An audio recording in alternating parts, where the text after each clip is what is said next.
Felice, bonjour. Comment est-ce que Bonjour. tu as senti le groupe depuis le match contre Anderlecht avec 2 jours de congé qui ont peut-être aussi permis de souffler, de penser à autre chose, puisque ça a quand même été intense depuis la reprise quand tu es arrivé. Voilà, comment est-ce que tu as senti la réaction du groupe et le groupe dans son ensemble depuis 10 jours? Alors, au niveau de l'après-match, je vais dire, et des jours qui ont suivi de tout près l'après-match, évidemment que le groupe était très déçu et frustré parce que je pense qu'il aurait mérité beaucoup plus par rapport à l'engagement dans le match, à l'attitude, à l'envie de gagner ce match et à l'organisation qu'ils ont mis en place. Donc le groupe était très frustré, mais on a essayé de retirer beaucoup de positifs de ce match-là.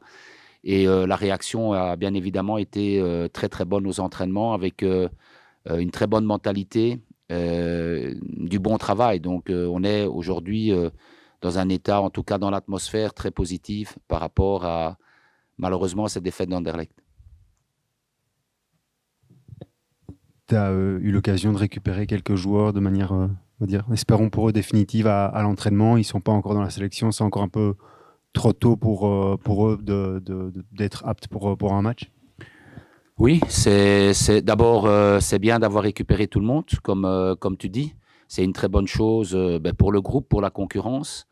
Après, voilà, ils sont à peine au début de semaines complètes d'entraînement.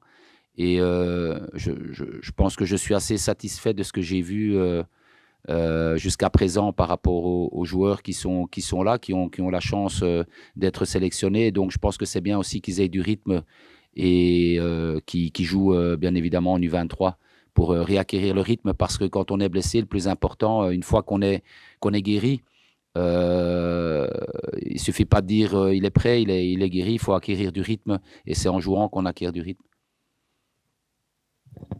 Ça veut dire que la volonté est justement que les joueurs qui viennent de ces longues blessures passent d'abord par la U23 avant de reprendre, comme tu dis, du temps de jeu, du rythme avant Oui, la volonté, c'est qui joue. Je pense qu'un joueur de foot, sa principale préoccupation, c'est de jouer et on a la possibilité, en fonction du règlement, en fonction de l'âge, en tenant bien sûr compte de tous les règlements qu'il y a par rapport à cette deuxième équipe, de pouvoir les faire jouer. Et que ce soit des joueurs qui reviennent de blessure ou que ce soit des joueurs qui ne sont pas sélectionnés, l'important, c'est qu'ils jouent. Et donc aujourd'hui, ils ont la possibilité, la chance de pouvoir jouer. Je pense que c'est une très bonne chose. Felice, parmi les retours, il y a Marco Ilamaritra et Jackson Chachua qui étaient pas là contre Anderlecht. Marco, ben, c'est le capitaine. Est-ce que c'est un dilemme pour toi finalement de le réintégrer directement à l'équipe parce que forcément son statut fait que c'est un titulaire habituel, ou est-ce que vu la bonne prestation collective contre Anderlecht, voilà, c'est un peu le dilemme de le réintégrer directement ou pas? Non, il n'y a pas de dilemme, hein. Je pense qu'un entraîneur ne doit pas se reposer sur des dilemmes. Il a des choix à faire en fonction des événements, en fonction des situations, en fonction de la prestation de l'équipe et peut-être aussi parfois en fonction des statuts. Donc, il n'y a pas de dilemme là-dessus. Mon choix, il est fait pour demain. Je le garderai bien évidemment pour moi. Mais voilà, je pense que les choses sont très claires. On a vu sur le premier match de Penn avec Edouard Steele comme entraîneur qui misait quand même sur une base défensive peut-être plus forte.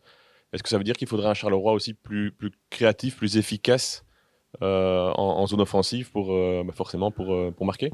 Oui, pas parce que c'est Eupen, mais ça doit faire partie de nos principes, de jeu, de notre évolution et de notre philosophie. On doit pouvoir créer plus et effectivement se mettre plus en situation de but et marquer, parce que ça c'est important.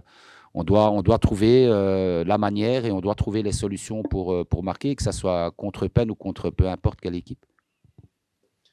Vincent parlait de l'organisation à Eupen. Finalement, quand on prépare un match contre une équipe qui vient de changer d'entraîneur, est-ce que c'est plus facile d'analyser les matchs, finalement, les anciens matchs de Charleroi, pour voir ce que tu risques de retrouver face à toi, ou malgré tout, sur base du noyau, etc., d'Eupen, comment est-ce qu'on prépare un peu ce genre de rendez-vous? Je pense qu'on est dans le même cas, les deux entraîneurs, hein, puisque les deux équipes viennent de changer d'entraîneur. Donc, on pense d'abord, bien évidemment, à son groupe.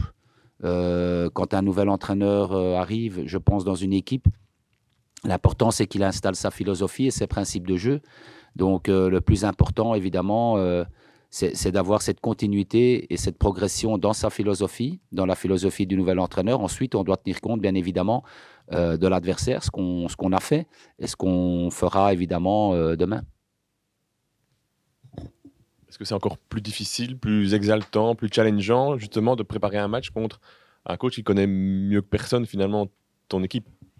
Moi, personnellement, pas. Le seul objectif qu'on a aujourd'hui, c'est de prendre des points contre n'importe quel adversaire. Il n'y a pas de match plus exaltant ou moins exaltant, plus excitant ou moins excitant. On est dans une situation où les points sont les plus importants et on ne doit pas commencer à penser à des paramètres qui entourent l'adversaire, l'entraîneur ou peu importe. On doit penser à nous et on doit penser à notre vie, à notre jeu et à notre mentalité. Je pense que c'est le plus important. Après, voilà, s'il y a des paramètres qui font qu'un match est plus exaltant que l'autre par rapport à l'entraîneur, par rapport aux joueurs, à des anciens joueurs, à des anciens entraîneurs, moi, en tout cas, je ne me base pas là-dessus. Le mercato est officiellement ouvert en Belgique. Est-ce que tu sens que ça trotte éventuellement dans la tête de certains? Et est-ce la raison pour laquelle Martin Wasinski n'est pas dans la sélection? Ça trotte dans la tête de certains joueurs, je n'en sais rien. Je ne suis pas dans leur tête. Après, chaque mercato, c'est comme ça. Hein. Il y a des offres, il y a des envies. Et puis on verra, on doit avancer. On sait que le football, il est ainsi fait et on ne doit pas commencer à se poser 10 000 questions par rapport à cette période de mercato. Moi, j'avance avec eux en essayant de donner un maximum de motivation, d'envie, de mettre en place un maximum d'organisation, de recréer des situations offensives pour pouvoir marquer. C'est mon seul objectif et le seul but. Après, oui, Martin a besoin du temps de jeu. Et je pense que s'il doit partir, parce que je ne sais pas si ça va se faire, s'il doit partir, c'est peut-être une bonne chose pour lui, pour acquérir du temps de jeu. Nous, c'est un joueur en qui on croit énormément, mais vraiment. Et on sait que son jeune âge, il a peut-être besoin de jouer. Peut-être qu'ici, 100% de temps de jeu, c'est difficile. S'il peut en acquérir ailleurs, il nous reviendra certainement beaucoup plus fort.